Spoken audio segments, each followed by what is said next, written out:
Antoine Casalière, j'ai 30 ans et je baigne dans le milieu des voitures grâce à mon père depuis que je suis né.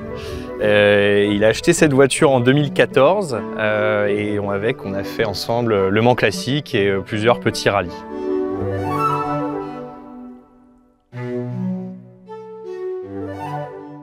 Alors la TZ, c'est une Alfa Romeo de 1964.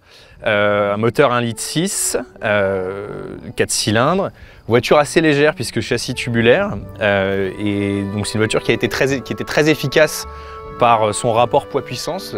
Ça développe selon les modèles entre 130 et 160 chevaux pour un poids d'environ 700 kg.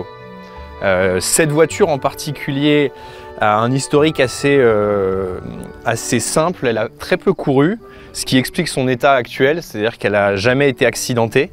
C'est une des seules TZ d'ailleurs, certainement, qui n'a pas été accidentée. Et aujourd'hui, on essaie de la préserver justement dans cet état-là et pas trop la brusquer.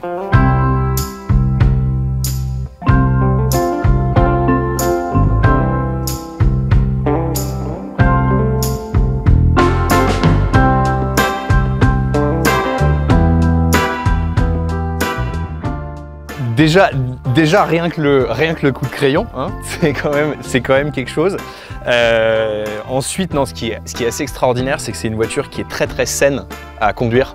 Il n'y a rien d'imprévu dans la direction, dans le freinage, dans les suspensions. Tout est complètement prévisible. C'est très simple à prendre en main. Et c'est une voiture avec laquelle on n'a pas besoin d'aller très vite pour avoir une sensation de dingue. Ce qui est le cas souvent des anciennes. Et sur cette voiture-là, notamment grâce à la sonorité du moteur, c'est quelque chose qui est vraiment le point principal.